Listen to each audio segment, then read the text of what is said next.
Welcome everybody to Extreme Power No Handling, and today we're dealing with the 2017 Ford Focus RS. Now this has 1055 horsepower, 884 pounds-feet of torque from a twin turbocharged V8 engine, and the car itself weighs 3,488 pounds. It's still got all-wheel drive, can do 0 to 60 in 2.699 seconds, 0 to 104.982 seconds, going over to a top speed of 210 miles an hour. So yeah, after the pretty successful Volkswagen Golf R in the previous episode, I thought I'd try out more hot hatchbacks that are quite modern and have all-wheel drive. And yeah, this Ford Focus is easily one of the best out of that kind of category. So yeah, I have high hopes for this. Obviously, it does have more power and weight, probably more weight up front than it did originally, and that might well spoil the handling slightly. But with all that all-wheel drive system and the fact that the handling in stock form was pretty damn good anyway, it should be able to hopefully easily make mincemeat of this track. Now obviously the Maserati Ghibli S is still at the top of the leaderboard, though they nearly got knocked off by the Peugeot 205 Turbo 16, which is a much older car than this, and despite that age came very close towards beating that Maserati. So I do hope that the newer suspension, brakes, tyres, along with the power and the all-wheel drive system will prove a worthwhile combination. So yeah, let's get out there and see what it can do. Now, as long as it has the same kind of acceleration as that Golf R from the previous episode, while not having the same understeer issues, we should be faster than that car. Which eventually put in a time 1 minute 23.288, which wasn't recorded on that episode because it was a clean lap that eventually erased that dirty lap time. That's how lap time it eventually got.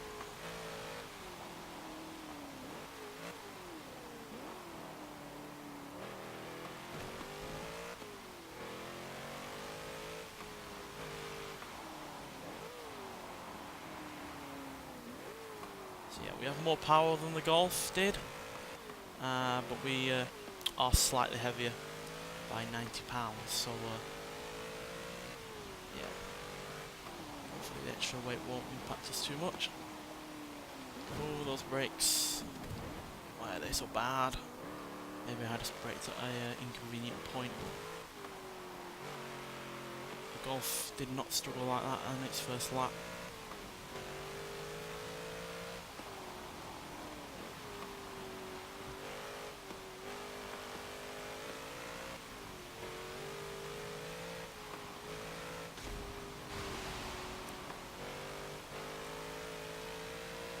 Compared to it though, these first few laps are all about learning what it can and can't do. So we just have to, try and work out our braking points.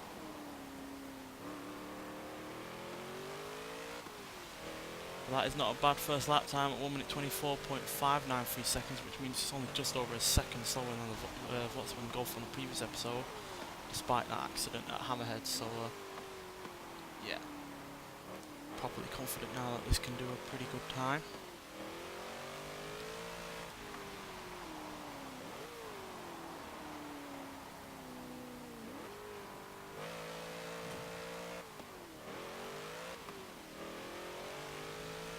As if we can get used to these brakes not being all that great for whatever reason. A bit better control that time around, but we did brake far earlier.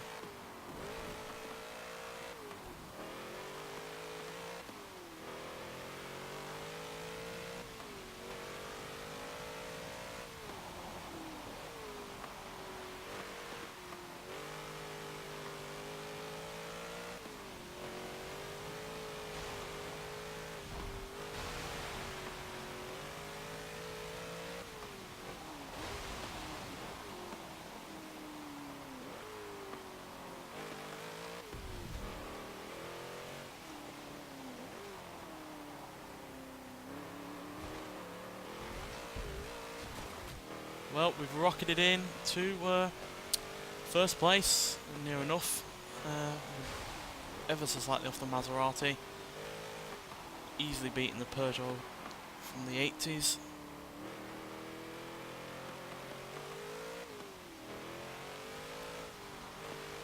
Pretty sure with this lap here we'll be able to overtake the Maserati.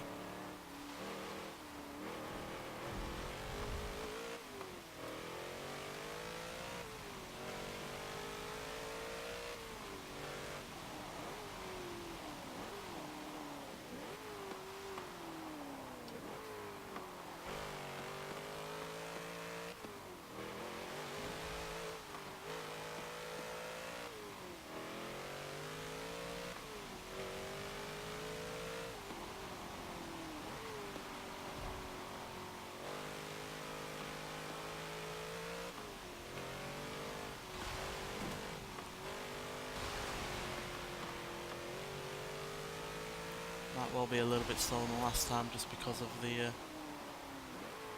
start of the lap.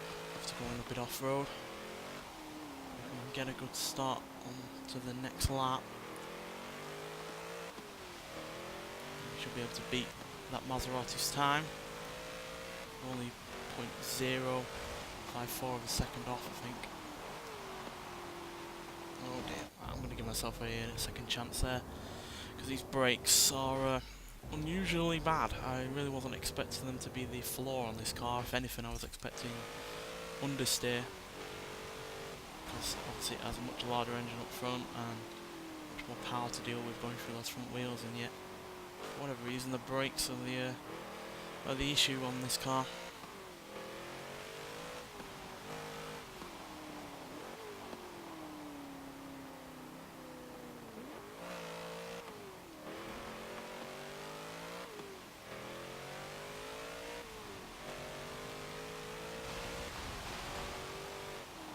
Can hold that positive split time, we should be able to beat the Maserati if we don't have to keep suffering with these brakes.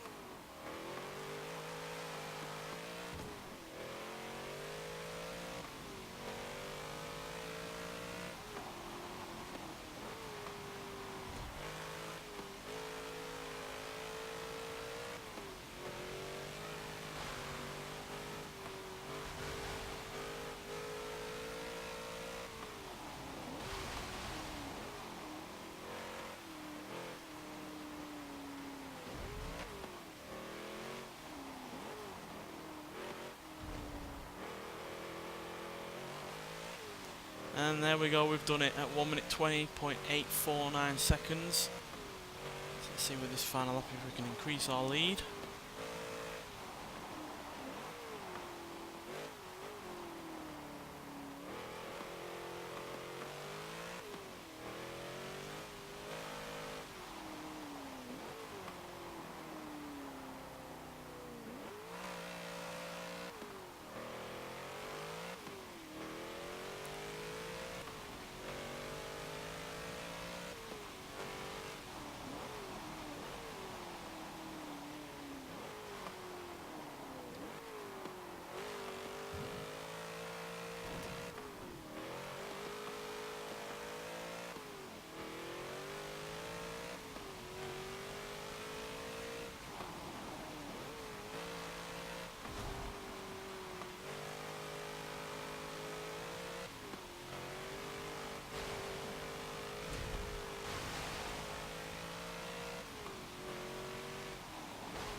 Well, no improvement on the final lap there, but nonetheless we are the fastest car at 1 minute 20.849 seconds on this series so far. That's a big jump over the Maserati, that's for sure. It's like 1.5 seconds faster than it, which, well, near enough 1.5 seconds, about 1.3. But nonetheless, that is, yeah, a massive improvement. We've not had a big leap like that for a long time on this series, so yeah, easily beats the Maserati Ghibli and smashes the Volkswagen Golf R from the previous episode by, 2 seconds or so. And yeah, quicker than, have we had other Fords on this series before? Pretty sure we have.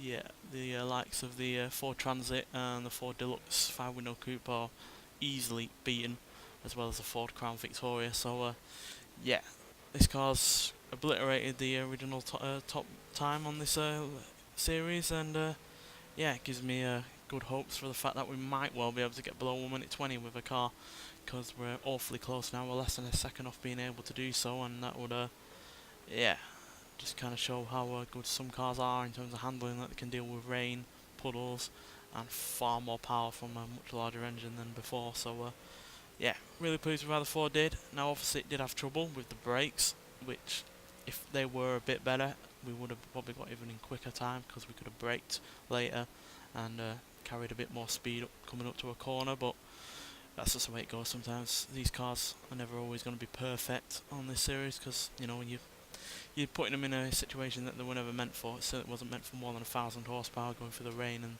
dealing with puddles. So yeah, still impressed by it nonetheless, and yeah, might take some doing to beat it, quite frankly, because it's taken a hell of a long time just to beat that Maserati. Nonetheless, thanks for watching, and I'll see you in the next one. Bye.